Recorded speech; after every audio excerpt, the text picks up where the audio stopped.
बचत के बारे में पढ़ेंगे, बचत के अर्थ को देखेंगे, बचत के प्रकार, बचत के महत्व और बचत से क्या लाभ है इसके बारे में पढ़ेंगे।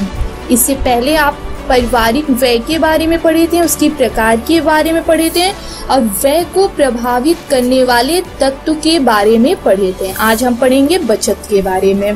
इसमें हम देखेंगे कि आज का जो युग है वो गृह संचालन के लिए एक जटिल समस्या है और इस समस्या की पूर्ति धन से ही संपन्न होती है। जो आज का गृह संचालन है, गृह कार्य है, वो एक आज के समय में एक कठिन समस्या बन गई और इस समस्याओं को अगर पूरा करना होता है तो वो धन से ही पूरा किया जाता है और ये समस्याएं धन से पूरी की जाती है। और जहाँ तक होता है कि परिवार में जो आय है वो एक सीमा तक बढ़ाई जाती है, परंतु फिर भी उसकी आवश्यकताओं की पूर्ति, उसका स्तर सुधारने हेतु या आकस्मिक संकट आने पर अनायास ही हमें क्या होती है, धन की आवश्यकता बढ़ जाती है। इसलिए बजट में हमें क्या करना जरूरी है, बजट में बचत करना बहुत जरूरी है। अब इसमें हम देखेंगे कि बचत, जो हमारा बचत है उसका आय व्यय का अंतर क्या है। तो कुल आय में से अगर हम व्यय को घटा देते हैं तो जो हमारा शेष बचता है वही हमारा क्या कहलाता है, बचत कहलाता है। बचत किसे कहते हैं, बचत क्या होता है कि हमारी जो आय होती है उसमें से जो पैसा हम व्यय करते हैं, व्यय करने को जो हम पैसा व्यय करते हैं उसमें से आय के पैसे में से व्यय को घटा देने के बाद जो हमारा शेष बचता है वही हमारा बचत कहलाता है। तो एक परिभाषा इसमें हम देखेंगे वर्गी के अनुसार कि भविष्य में बचत करने के उद्देश्य से वर्तमान व्यय में कटौती करने के फलस्वरूप संचित धनराशि को ही हम बचत कहते हैं। मतलब भविष्य के खर्च करने के उद्देश्य से वर्तमान व्यय में, जो भविष्य में हमें खर्च करना है तो वर्तमान में जो हम पैसा व्यय करते हैं उसमें जो कटौती करके जो धनराशि हम बचाते हैं वही हमारा बचत कहलाता है।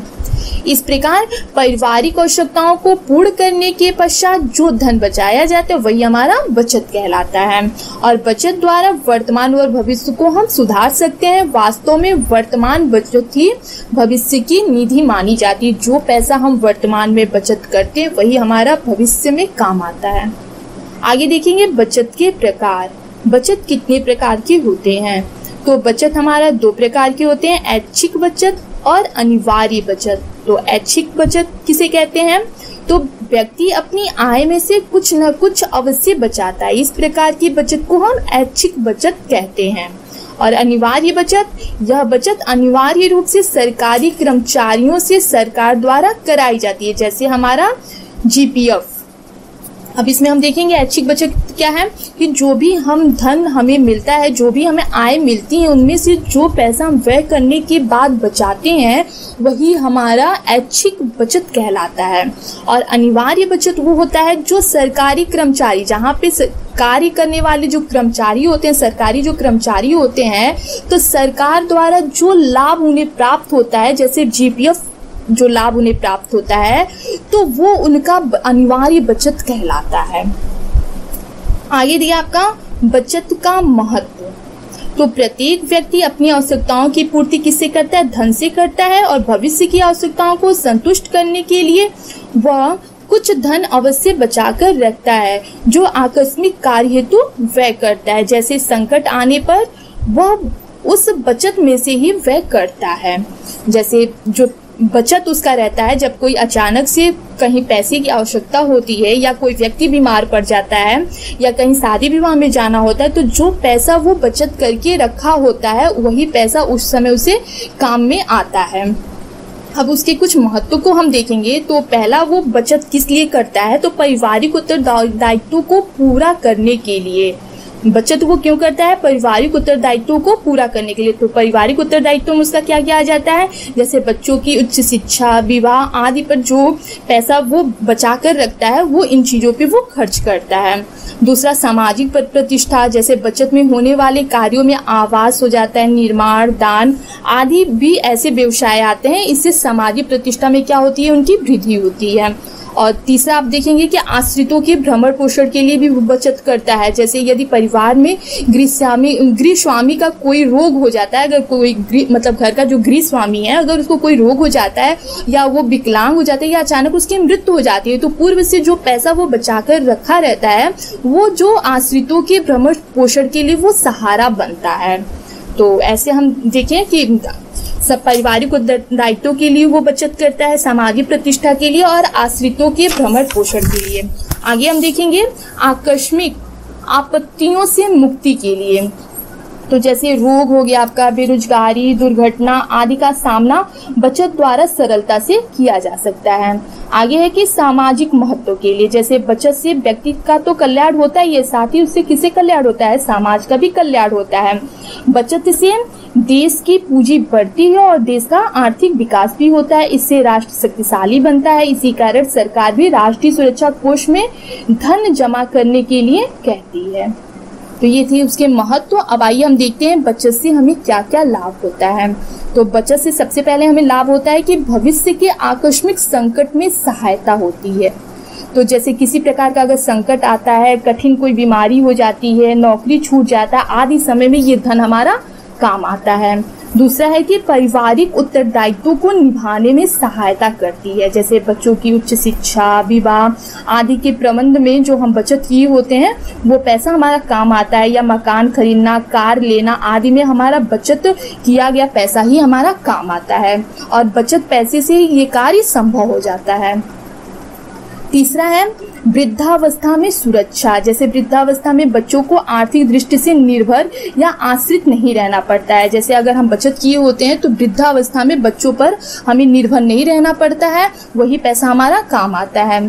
चौथा है आश्रितों की सहायता, जैसे परिवार में किसी सदस्य की मृत्यु हो जाए, नौकरी छूट जाए या अन्य संकट आने पर उसे तथा उसके परिवार की सहायता की जा सकती है। स्वयं गृह स्वामी या यदि नौकरी छूट जाए, वह अस्वस्थ हो जाए या दुर्भाग्य से उसकी मृत्यु हो जाए तो उसकी पत्नी और बच्चे को बचत द्वारा ही कुछ सहायता और सुरक्षा प्रदान किया जा सकता है। अगला दिया आपका कि आर्थिक लाभ, जैसे बचत में उचित विनियोग से परिवार की आय में निरंतर वृद्धि होती रहती है। आगे दिया है आपके कि जीवन स्तर उठाने में सहायता, जैसे बचत और उसकी उचित विनियोग के द्वारा आय में वृद्धि तो होती है और जो परिवार के जीवन स्तर को उठाने और उनकी सामाजिक प्रतिष्ठा बनाने में भी ये बचत किया गया पैसा काम आता है और उसका सहायता करता है। अगला दिया है आत्मविश्वास और आत्मनिर्भरता की भावना देने में सहायता, जैसे बचत के रूप में कुछ धन व्यक्ति के पास एकत्रित हो जाता है तब उससे उस एक प्रकार से आत्मविश्वास की भावना आती है और वो अनुभव करता है कि यदि भविष्य में दुर्भाग्य से कोई दयनीय स्थिति भी आ जाए तो वह अपने इस धन द्वारा उस परिस्थिति का क्या कर सकता है, सामना कर सकता है। तो उसमें आत्मविश्वास की भावना बनी रहती है। अगला दिया है कि राष्ट्र के विकास में सहायक, तो राष्ट्र के विकास के लिए धन आवश्यक होती है और विकसित राष्ट्र के नागरिक ही संपन्न और आनंदमय जीवन बिताने की कामना कर सकते हैं। राष्ट्र भी अपनी संकटकालीन स्थितियों में उबरने के लिए बचत की योजना बनाता है और देश पर किसी प्रकार के संकट की स्थिति में भी बचत का धन उपयोग करके उस संकट से वो मुक्ति पा सकता है। इस तरह से हम देखें कि बचत के से हमें क्या क्या लाभ मिलता है। आगे दिया है आपका कि बचत के विनियोग के साधन क्या है, कि मतलब बचत किया गया पैसा हम कहाँ रख सकते हैं, कहाँ सुरक्षित रख सकते हैं। तो धन जमा करने के लिए विभिन्न प्रकार की संस्थाएं चलाई गई हैं जहाँ गृहिणी अपने बचत को सुरक्षित रख सकती हैं। जहाँ भी अपना धन और जहाँ भी वो अपना धन जमा करती हैं वहाँ यह भली भांति देख कर और समझ कर करना चाहिए कि वह संस्था विश्वसनीय है या नहीं और वहाँ पे धन सुरक्षित रहेगा या नहीं। तो ऐसी बहुत सारी संस्थाएं चलाई गई हैं जहाँ पर वो अपनी धन को, अपनी बचत किए गए पैसे को सुरक्षित रख सकती हैं। जैसे कुछ संस्थाओं के नाम दिए हैं इसमें, राष्ट्रीयकृत तथा गैर राष्ट्रीयकृत बैंक और उनकी योजनाओं द्वारा प्रदत्त सुविधाएं। अगला दिया है दूसरा नंबर, डाकखाना की बचत योजना, भारतीय जीवन बीमा की बचत योजना, सरकारी भविष्य निधि योजना, यूनिट ट्रस्ट ऑफ इंडिया की बचत योजना, सहकारी ऋण समितियों की योजना, कंपनियों के शेयर्स या हिस्से बॉन्ड्स आदि चिट फंड योजनाएं, किस तरह की कुछ संस्थाएं हैं जहां पे गृहिणियां अपने धन को सुरक्षित रख सकती हैं। तो आज के लिए बस इतना ही। आप इसको याद करेंगे, पढ़ेंगे और इसे याद करेंगे, शेष आपको कल पढ़ाया जाएगा।